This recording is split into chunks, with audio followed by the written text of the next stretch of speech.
They want this A site. Relative's gonna find one, but it's Kohler with 3. The kids all gonna come down to timing. Cutler's gonna come up with the clutch. 4 kills on the round. It's now gonna push forward. It's perfect. Oh my goodness! It's He's just holding it all the way through. Sabro's already tickle peek. Spike defused.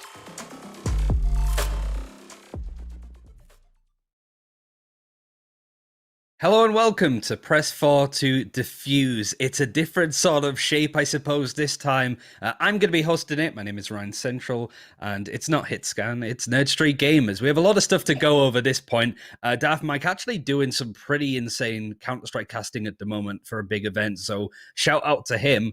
But we do have Lex in as a special guest for this one. Of course, did a lot of casting for the open set last week with Doug, and no doubt going to be keeping an eye on the action for North America.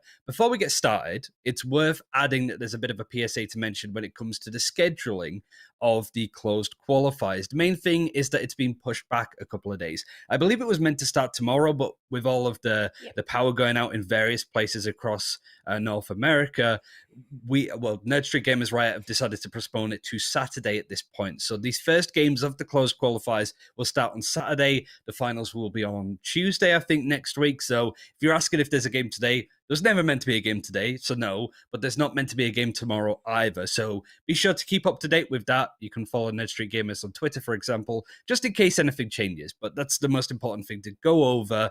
Now, here's the sort of thing on screen, so now you can get a good glimpse, screenshot it, do what you need to do.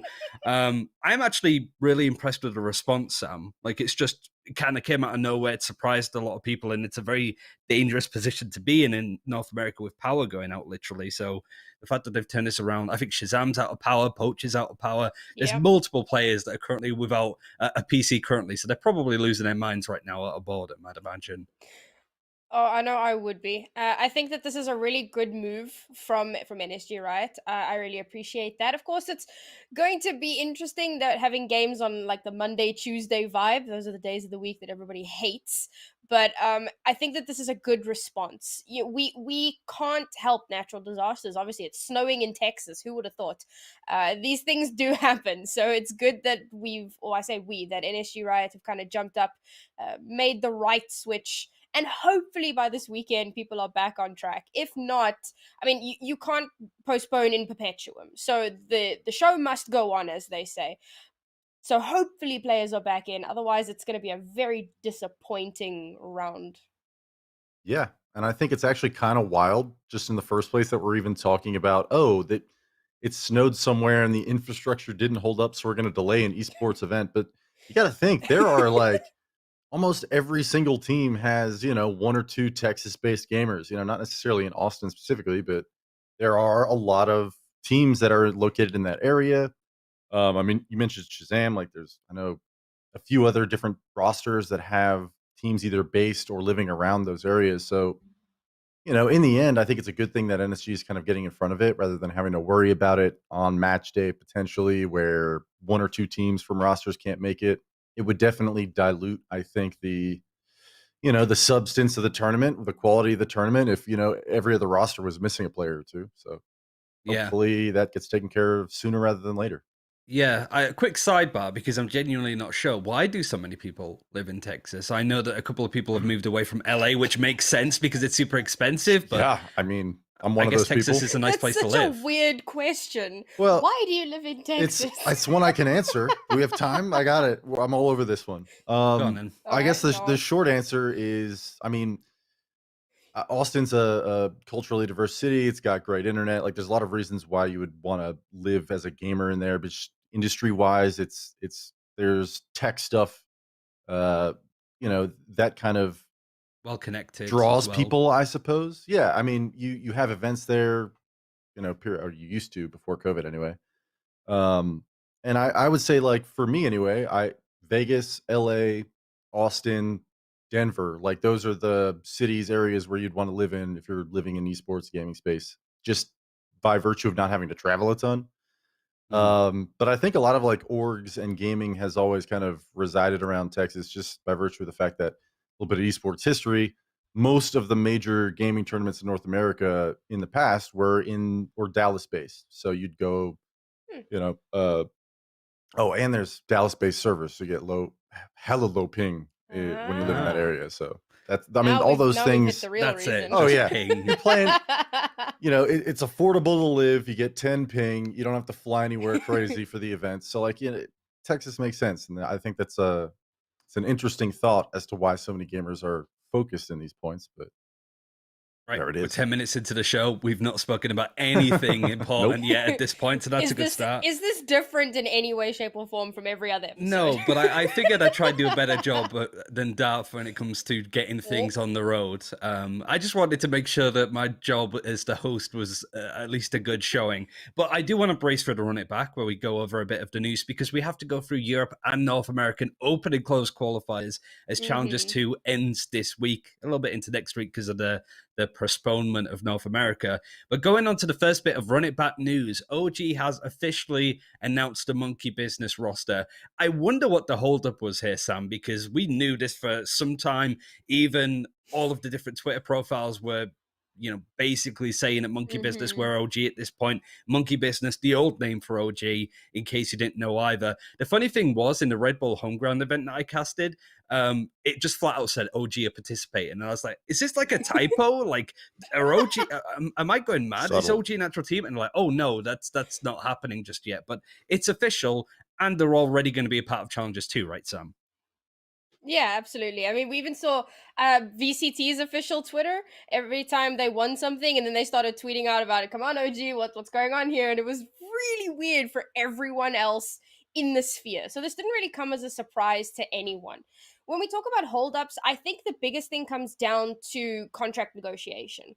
So you've kind of agreed as a team, like, cool, we want to, you know, the OG has approached us, like, hell yeah, we're saying yes. But you want to get down to the nitty gritty, the finer details. You know, what exactly is the salary? What exactly is expected of us? How many hours per day? How many tournaments? What is the pay scale or the cut that the org gets, etc., etc. I don't know what goes into player contracts. It's just me speculating.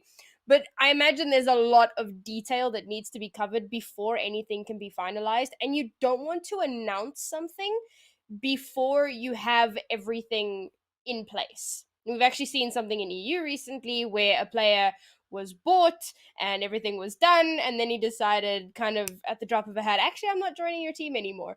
So, like, there's a lot of things that need to be cemented before you want to make that announcement, which is likely what happened here. I don't think it was a case of like umming and ahhing.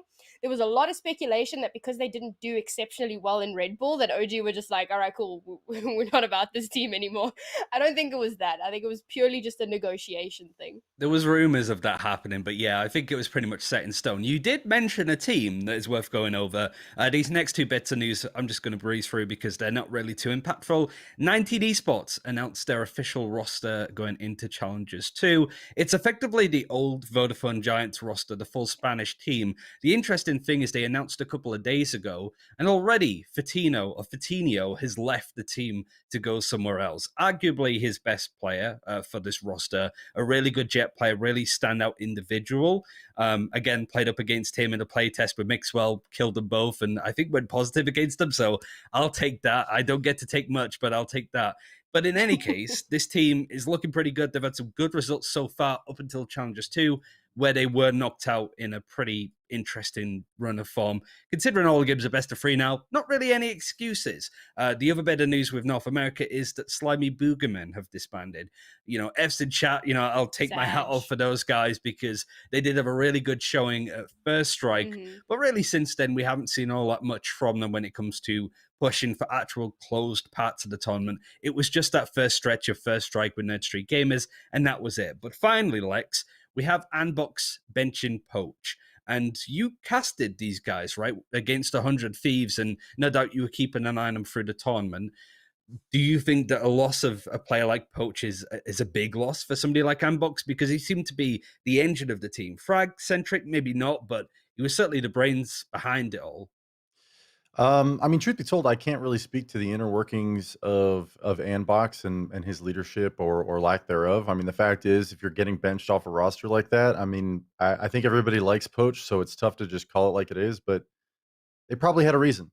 And you know, you could like look to stats and talk about fragging or something, but I mean, it just seemed to me just from through social media that they were looking for someone to step in and, you know, actually be able to lead that team to victory. And Andbox, I mean, I played them maybe a little bit over a month ago in a tournament and was kind of blown away. I mean, Ye and Android are two of the, I mean, I can't speak more highly of these guys as players. Like they are Mm. some of the scariest dudes that I've ever played on at LAN, and they were like 16, 17 years old at the time, you know, like, and now they're coming into this pro scene. They're already making their marks as players. So this sandbox roster has a very high skill ceiling where they can absolutely reach the highest parts of North America. I'm not surprised to see them get as far as they did.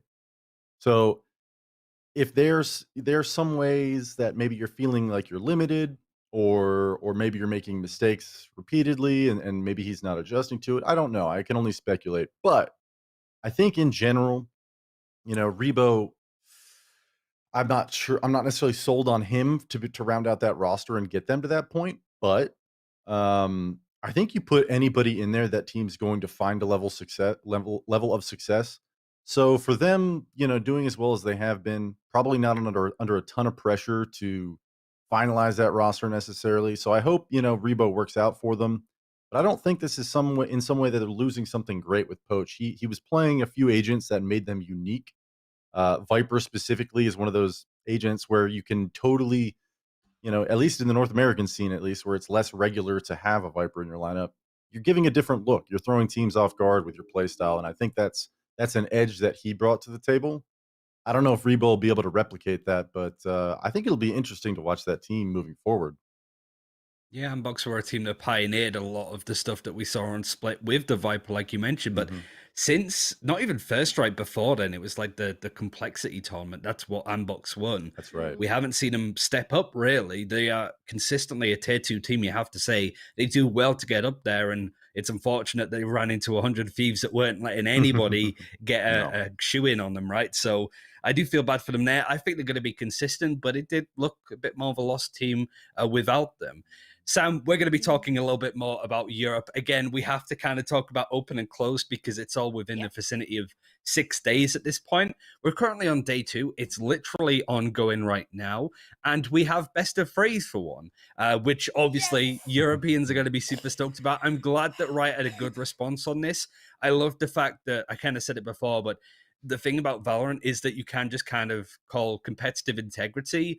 And if it's against having a competitive game, then they tend to go back on stuff. Obviously, best of ones to the round of 8 or whatever it was meant to be isn't very high in competitive integrity. So best of 3s are nice. I do think more is needed. I think double a limb in closed section of the tournament would be nice, not only for double broadcasts, so more people get an opportunity to be on the show, but it just means that we have the chance of somebody going out in a single elimination to come back and actually qualify in the right areas.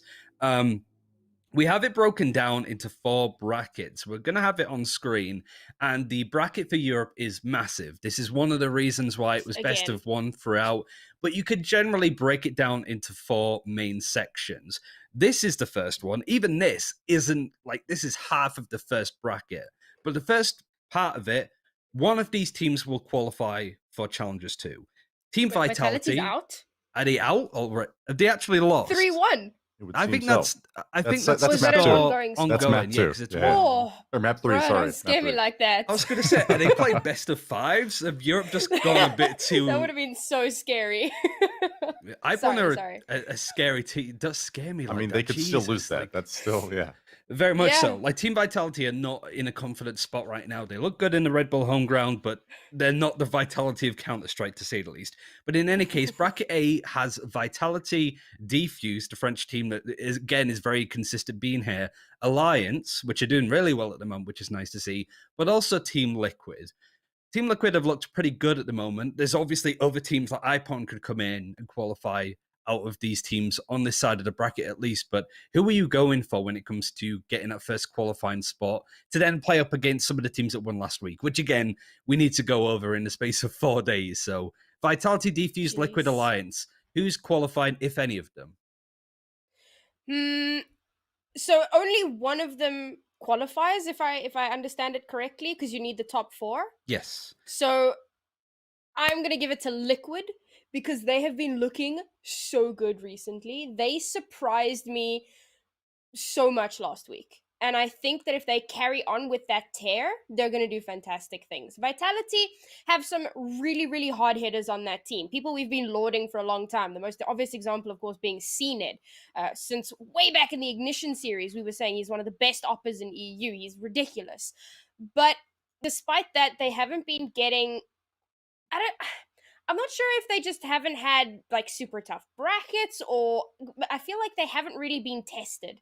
So it's difficult for me to place them at a much higher level based on how they are as a team right now.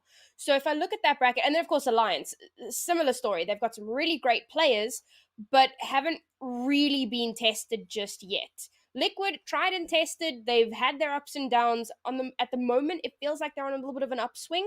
So if I'm looking at this chunk of the bracket, then I'm giving it to Liquid. It's pretty much a shoo-in, I'd say. So currently, one of the 4 teams could qualify. You got Vitality versus Epon, which is happening at the moment. It's going pretty close. Defuse is waiting for them in the qualifying match, and then Team Liquid Alliance. For bracket B, I guess we'll call it, there are 5 teams currently remaining. We've got Giants, which are looking much better. It's the old Prodigy lineup, the one that got to First Strike, plus Meadow, who used to be for Fun, plus Phoenix. You've got Ivy, which I think was a team that was announced earlier on. I'm pretty sure they were playing Heretics that's at some point. August. Yeah, that's the August team. Yeah. Then you've got Animal, who I've never heard of up until this point, Inside Games, and G2 Esports. Again, Giants versus G2 could be a really good matchup, but G2 just seem to be too good to not really run into any problems. Nip beat them last week, but Nip had an insane performance. So you would expect G2 should be able to breeze on through this. Yeah, basically, I don't know if I can say much more than that. I think that G2, this bracket isn't going to pose too much of a challenge to them. I'm sorry if that upsets any of the other teams in the bracket, but let's face it, G2 are G2, and it's taken us almost a year for a team to be able to actually beat them without getting disqualified. So, yeah, G2, they take this. Well, speaking of teams that got disqualified, Guild Esports are in for bracket C. They would be sharing it. They're up in a qualifying game against Honk. So this is Honk versus Bonk. Oh. This is Salah going up against his old team at this point. Yes. So Love that. I wish this match was streamed because, oh my God, I can imagine Salah is losing his goddamn mind at this because Oh, definitely. he's been hunting for this. Strong is ready. I'm excited. And Honk is genuinely a really good team to keep an eye on. But also on this side, you've got Yendes, Edelweiss, who are teams that I haven't seen before, Pit Stop, who are 1-0 up against Fnatic. Now, Fnatic obviously lost out to Wave in surprising fashion, but to be frank, they're climbing up of challenges won last time. They did drop a lot of games, and it was very close for them going out even before they got to the streamed matches. So Fnatic really should be the team overall qualifying, but it's not looking good. If I may, according to Liquipedia, Fnatic lost. Oh no. Yeah. According to Liquipedia, I don't know if that's 100% confirmed. Load up HLTV. Okay, somebody It's just said that 1-0. Fnatic just won game Yeah, two, it's, so it's I... 1-0. I'll see the 39, they updated just won scores. on Okay. Icebox. But man, like, Okay, so Liquipedia is confused. It's 1-1. It's Man. 1-1. Yeah. I'm not surprised. Can these websites not confuse me, please? Like, I'm getting heart palpitations here. Yeah. As Look at Spike with said, your- they won as well. People are trying to keep up the best that they can, to be fair. But yeah, so on this side, you've got Guild versus Honk and then potentially Fnatic. I sort of predicted Fnatic should be winning. I think they should be, Yeah. but whether they do is sort of up in the air. And I do think that Honk is the team that could surprise. Guild versus Honk, I'm actually going to go for Honk for winning because Guild have not looked good recently. This is Europe right now. It's trawling through a 128 bracket trying to work out where the good games are happening and who's going to run into what. But I'm really excited to see Honk actually being played on the stream. Honestly, this might be a hot take, but I think that Bonk looked their best when Salah was coaching them. And if he's watching this right now, he's going to flame me for actually complimenting him, but whatever, I'll take it. And so I think that having him on a new team now, because let's face it, I've been standing bonk since the start. Mike makes fun of me every single episode. We come back into the episode and he goes, Sam, EU, guild, what's going on? And like, I can't. And I've gotten to the point now, you know, Safe came in and I was like really excited. Like, yeah, the old band's back together again. They're going to reclaim their former... Nah, they didn't. So even I'm like, yeah, I think Honk take this. They've got Strong and Salah, who are both incredibly intelligent people. Particularly Strong. Like, he has a serious understanding that surprised me. Not surprised me as in I didn't think he would be smart enough, but just like, I don't meet The a level lot of of it, people. yeah. Yeah, like it's insane. And I think the combination of those two with Honk, I can definitely see them taking down Guild. I don't know if I see them taking out Fnatic though, assuming they do win this pit stop game. Yeah, it's a tricky one. It's worth adding too as well that Honk on the way beat Saw, which was they officially picked up the B7 Warriors earlier this week as well. So not the best start under this organization. No Namers also went out early, but for bracket D, we have Team Heretics, who had better seeding this time because of the best of one screwing them over last. We have Heat. Entropic were in here, but they lost their first game in a best of one against that Polish master team. I can't pronounce it, so I'm not going to try, but they've been causing a lot of issues for a lot of bigger teams, so certainly keep an eye on them. HSD, Big, and Unsigned. I can keep an eye to see who's still in it. Big versus HSD is currently 1-0. Heretics are waiting in that game to see who qualifies for the broadcasted games tomorrow. Heat is also waiting to play Unsigned or Chakalaka, which is currently 1-0. So generally, it is quite difficult to break that down. So roughly, we have some ideas. Who's going to be your bracket D prediction before we get into the whole closed qualifier part of it? I just want to say that I love the name Chakalaka because I did not realize that people outside of South Africa knew what that was, let alone Polish people. So that makes me exceptionally happy. Anyway, funnily enough, I had Entropic to take this bracket purely because, if I remember correctly, Heretics aren't playing with LoL at the moment. Yeah, Yet he's out despite with that- injury, yeah. Oof. I saw the it's the image on Twitter. His whole freaking finger is wrapped up. He's done something, and that's his clicking finger, man. But it seems despite that they're still doing reasonably well. Of course, in the next match they're going to come up against either Big or HSD. If it's Big, Heretics definitely. If it's HSD, I think it might present some resistance. Restraint, yeah.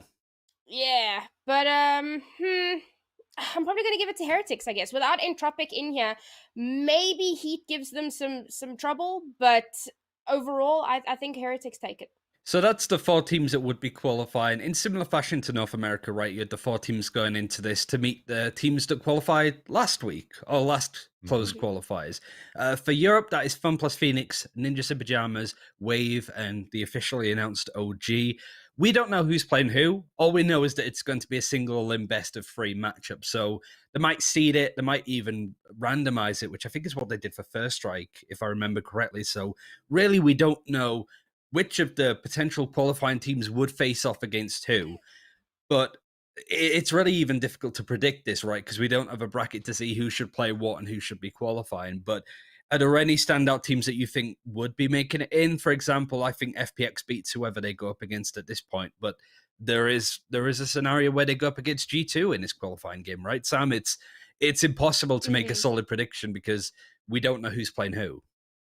Yeah, I think my strongest guesses based on performance in the previous Open will be Fun Plus and Nip. Not giving that to G2 at all because, well, for one thing, I want to see G2 lose, not because I don't like G2, but because EU needs some spice, man. But also, Nip looked so good. I mean, we know they beat G2. They've looked way better than they've looked in months. I don't know what Emil's been doing over there, but dude has seriously taken this team from zero to hero. They've done exceptionally well. Wave took me by surprise, but I don't think they're on the level. Same with OG. Good teams, but I don't see them being at that level. So if it's one or the other, then for me it's FPX or NIP. Apologies to Lex, who's just had to sit and listen I'm to us chilling. fun over you. But I guess, like, from your perspective, because, like, you know, you've obviously been following North America a lot closer, and we spoke about this a bit before we started as well. What's it like to be sort of, you know, an outsider looking into Europe? Is it quite difficult to follow? Is it hard to to be honest, to care about, right? Because we don't get to see a lot of games. We don't get to see Sentinels play up against Luminosity for the 5th time in a row. You know, those kind of like Sure. constant rivalries that are forming because we don't see the games or we just don't get to see them play often. What's it like from your perspective? I think that's actually probably the main point that I'll drive home. But in general, I think I'm watching less and less European Valorant just because there's more and more NA stuff to devour. Like the amount of time that I've spent watching Valorant, just NA stuff, is already so much. So I mean, like I think after the Red Bull event a few weeks ago, like that took me a solid week and a half to finally get around to watching. You know what I mean? Like it had been a slow going affair where when there's a big EU event, you know, that's my like homework for the week where I'll go and I'll watch it. But when it comes to like open qualifiers, stuff like that, I have no sense of what a lot of these teams are or what they're capable of. So this is why you guys are taking this segment. That said, I think EU scene in general, like, you know, we were talking about the tier 2 scene in the pre-show before we went live, but NA definitely has the comfort level of an established tier 2 scene where there's tournaments where the best teams aren't necessarily playing that are getting casted. They're getting, you know, a lot of viewership on them. So you can kind of, you know, just by proxy watching some of those games, get a sense of how good some of these teams are and what the players are like.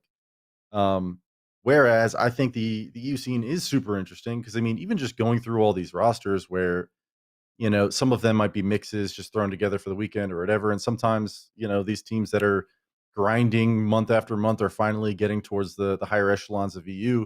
I have recognized a lot of these guys. You know, they're coming from either other games that I've played in the past, you know, not necessarily just Counter-Strike, but you know, there's battalion players that are playing over in EU that are on some of these notable rosters. And I think Yeah, yeah.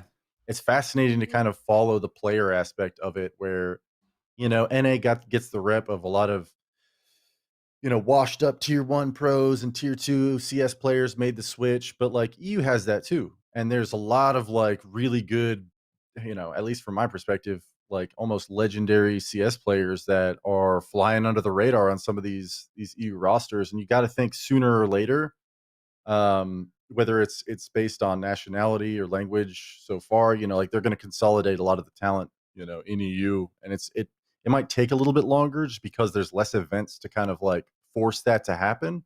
But as far as the ecosystem in EU goes, you've still got these tier 1 higher skilled, I guess you could say. But really, I mean, we don't even need to talk about skill when we're talking about that. Like these teams are good and they're fun to watch and they're doing things differently than they're doing in NA. So that was a long-winded way of saying, yeah, I'm interested in paying attention to EU, but it's tough keeping up with it all.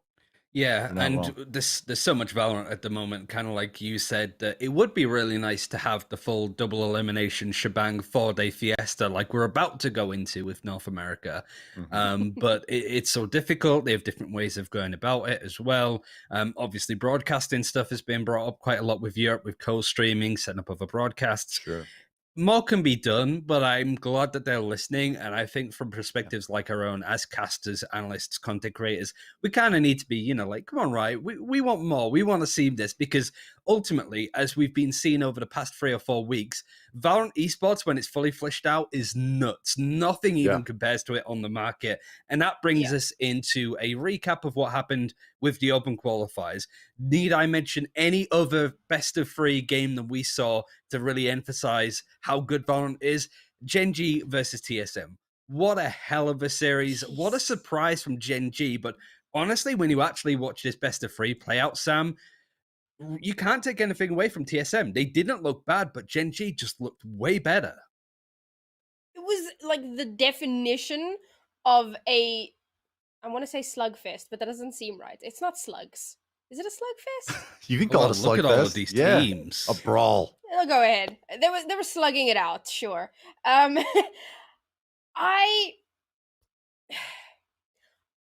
want to mention more Gen.G than anything else. You know, we've kind of talked about TSM a little bit to death, I think, over the last little while about how they're kind of falling off and they haven't been looking the way that they have and blah blah fish paste, etc.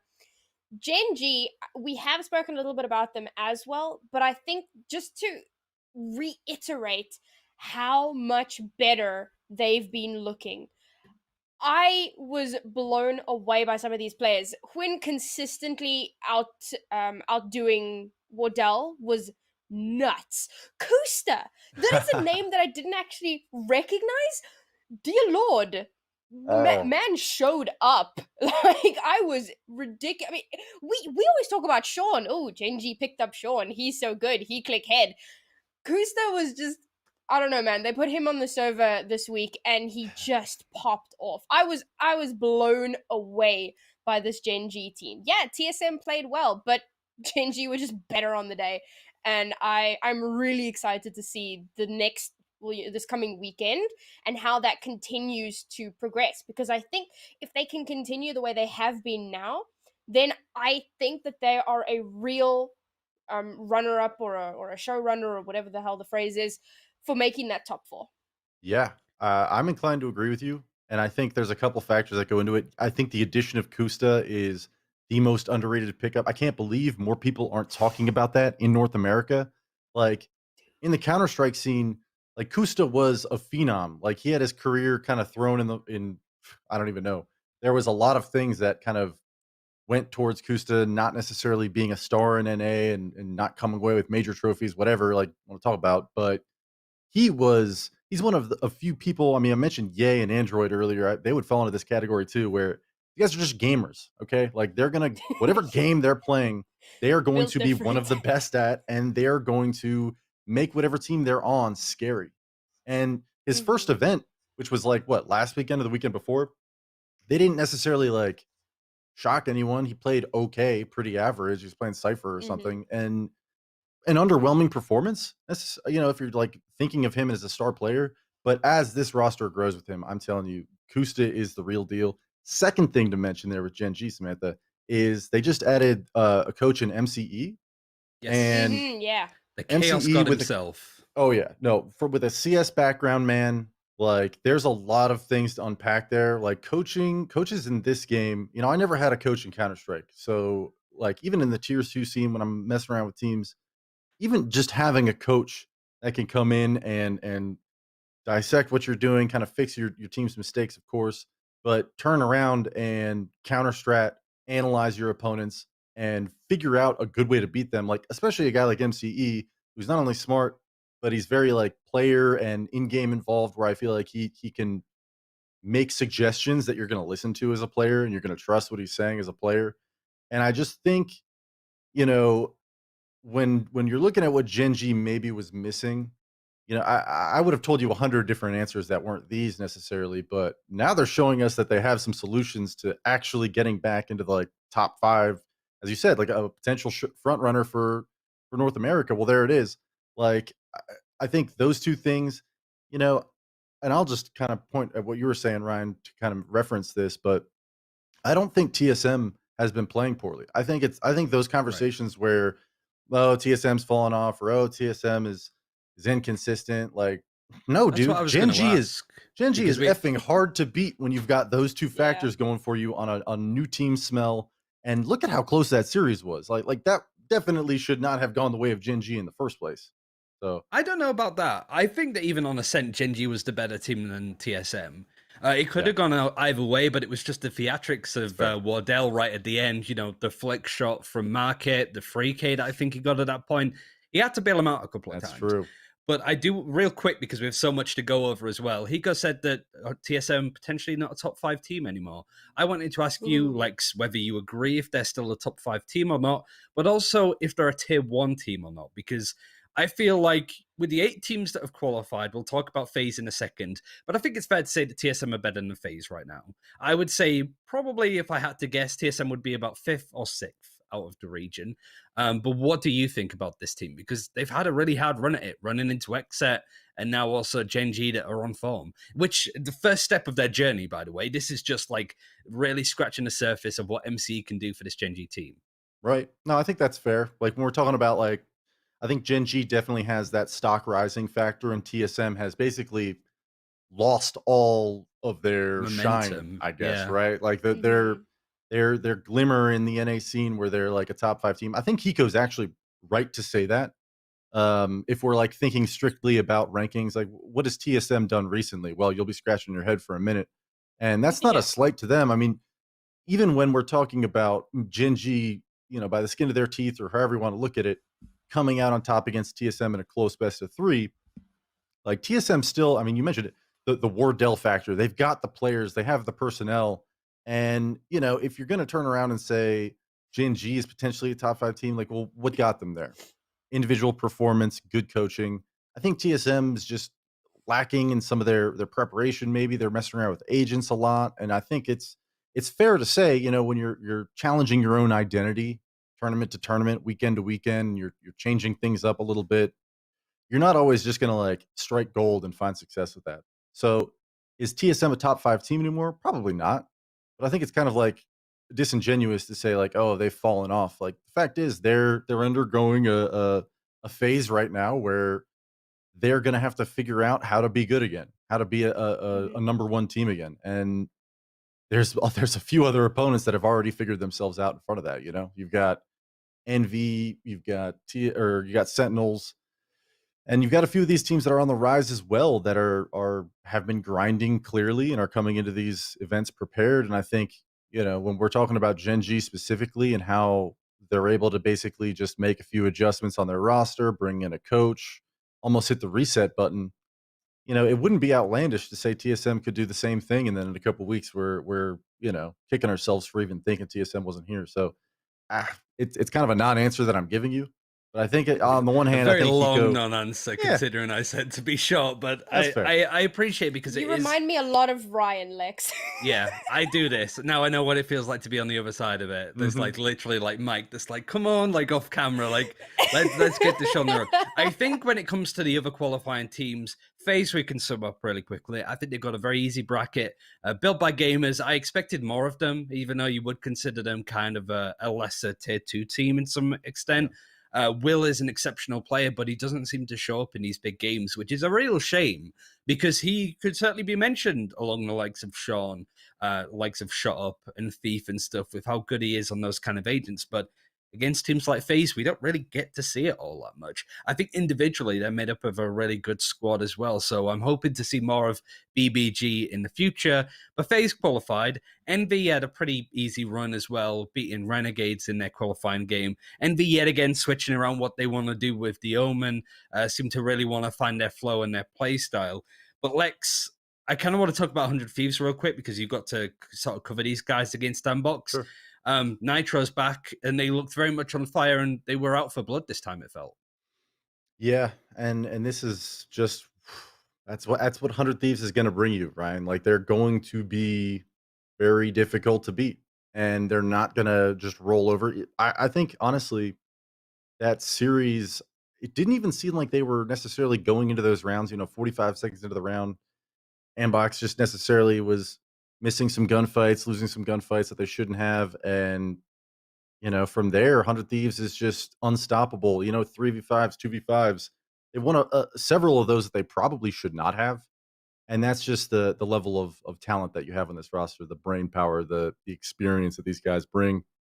And I just, man, Ryan, I don't see them rolling over again anytime soon. That kind of goes on nice. Sorry. Go ahead. I just want to say map 2 was a lot closer than the first map for Ambox versus 100 Thieves. Like in our notes, you kind of wrote there 100 Thieves dismantled Ambox. And for map 1, like I gotta 100% agree with that. It's 13-2, yeah. Yeah, the second map less so. It was like 13-10. It wasn't as dominant, but for that first map, and I believe it was Ascent. No? Icebox? Yeah, it was Ascent. It was Ascent. It was Ascent. Yeah, I was right. Okay. Icebox was the second map. Anyway, there was 2 stories to be told there.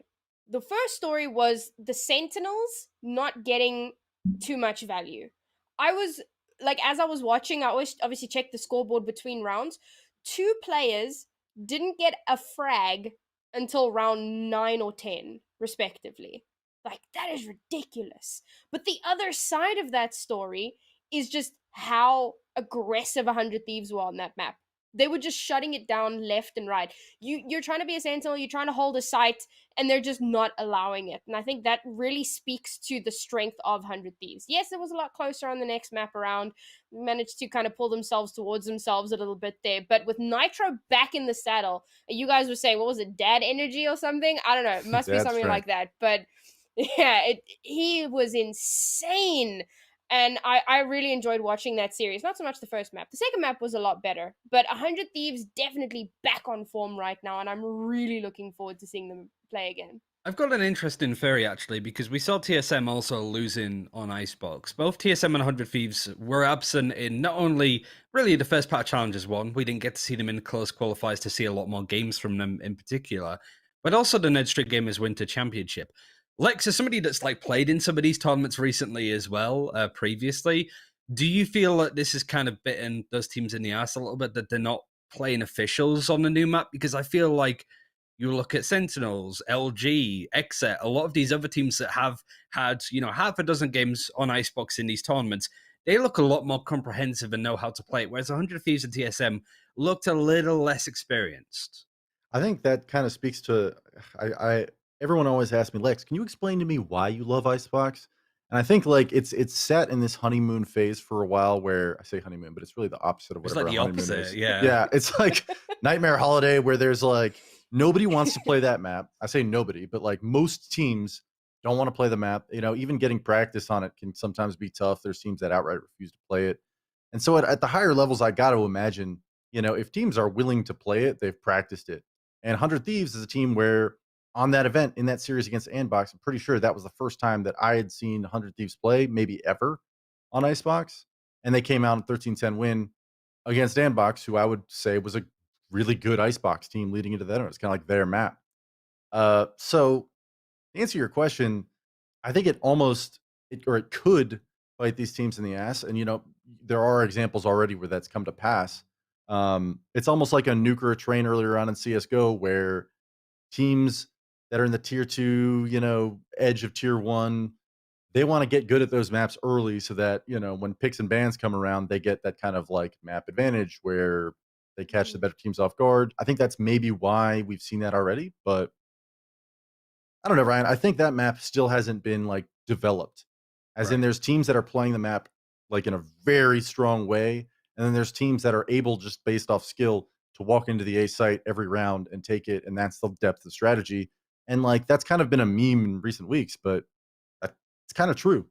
Yeah, certainly after the first strike finals, when we got to see best of fives and more of the ban pick system, having a decent icebox is good, because if you're bad at it, you're going to ban it out, and then you could be up for having a game on the other 4 maps in that sense, right? So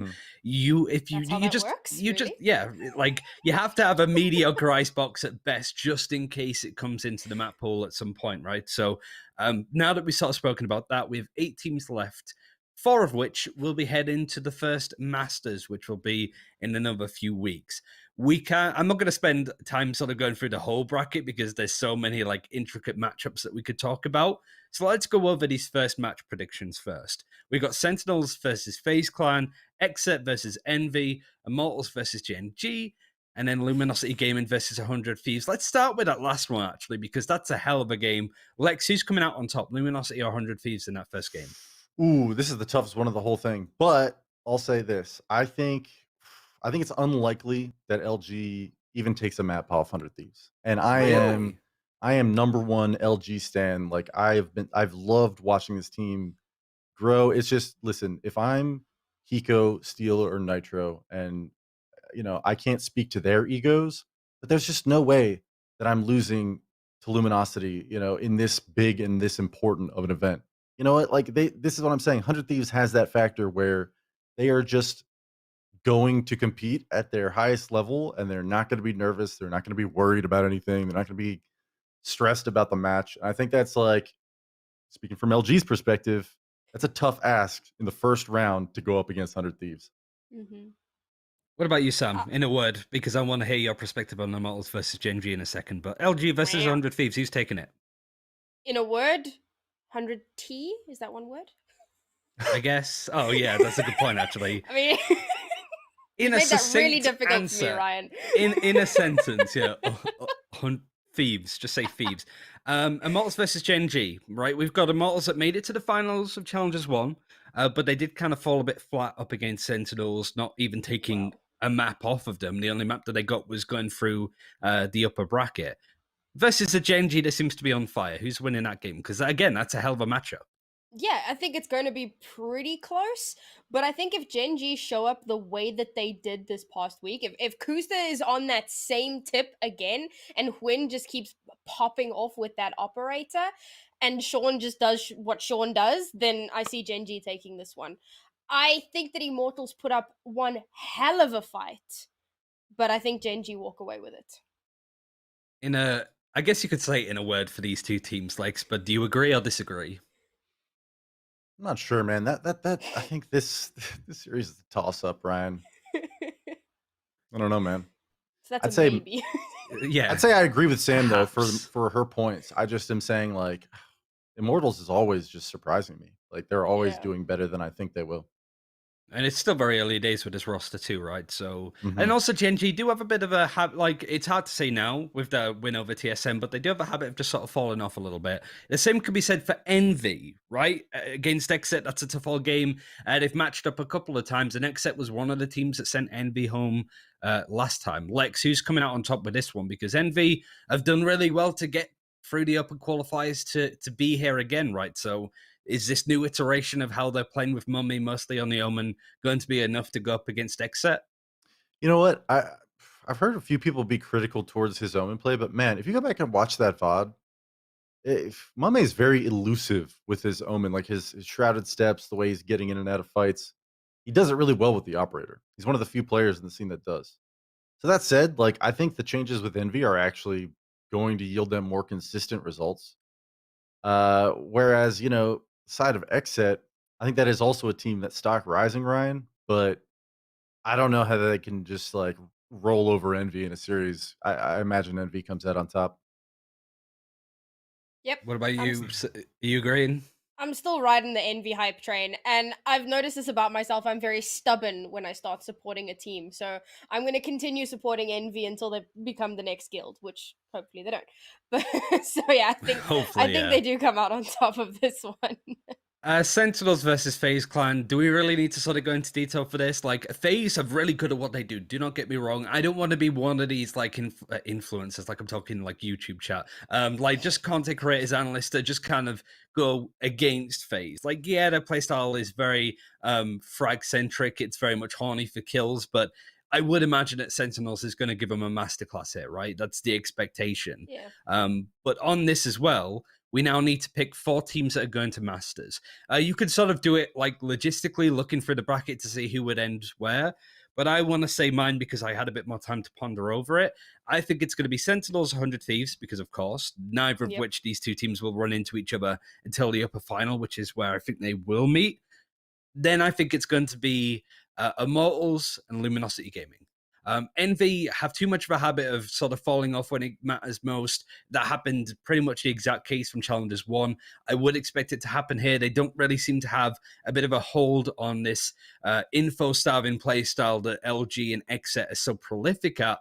FaZe Clan, sorry, but there's no chance. And Gen.G, again, is a team that I think just needs a bit more time to be top 4 credentials. But Lex, let's start with yours real quick. Who do you think are the top 4 teams that are going to Masters? Top 4? Ooh, you know what? I think your top 4 is probably accurate. I don't think LG wins this first matchup versus 100 Thieves, but LG, They Envy, play up against Gen.G Sentinels. if Immortals lost. So Yeah, I'd I say can see Envy, them Royal Sentinels. Roading from the losers bracket. Sorry, carry on. No, you're good. I'm trying to pick a 4th, man. It's either going to be, I think it's safe to say Immortals or XSET. But I honestly think it's absolutely within the realm of reason that we literally did see the evolution of Gen.G. Like they leveled up, I think, with an upset against, I say an upset, but a win over TSM. I think this might be their glow up. This is Yeah. genuinely unpredictable, right? Like this is really exciting to watch because I have no idea what's going to happen. Because even Sentinels don't look completely immortal at this point. They had a really tough go in Challengers 1, but they went on the whole anime redemption arc with Shazam Malden on stream to then winning the whole damn thing, right? So, what about you, Sam? Who do you think are going to be the top 4 going to Masters? So again, Sentinels 100 Thieves, I think that's just a given at this point. You can't really rail against that. Gen.G because man, they are looking so good right now. I agree, FaZe, not happening. I think they'd probably make a decent lower bracket run, probably, but I don't see them getting to the top 4. It would be between Envy and LG for me, and in that case, I give it to Envy. So there you have it. Okay. I think it's worth adding as well, because I think some people were angry at me for sort of rejecting Envy to an extent, but the 4 teams that don't qualify for Masters here automatically get seeded into Challengers 3. They don't need to go for an open qualifier. And then when you don't have potentially Sentinels or 100 Thieves in that closed bracket, I can see Gen.G and I can see Envy coming in. I do think that Envy, Gen.G, XSET, even if they don't qualify for this top 4, should qualify for the next, with hopefully TSM. Let's be honest, I think they kind of need to at this point, and they should, with the bracket being a little bit weaker, with teams officially going to Masters and not needing to play anymore. But it really is up in the air. You can check out all of the action on this Twitch channel, so make sure to follow it if you haven't already. Again, as a reminder, these games have been postponed from tomorrow to Saturday, the 20th, I think it is. So it is going to be a little bit later in the calendar because of all of the power cuts in stuff like Texas, for example. So these are the new dates. Make sure that you save them in.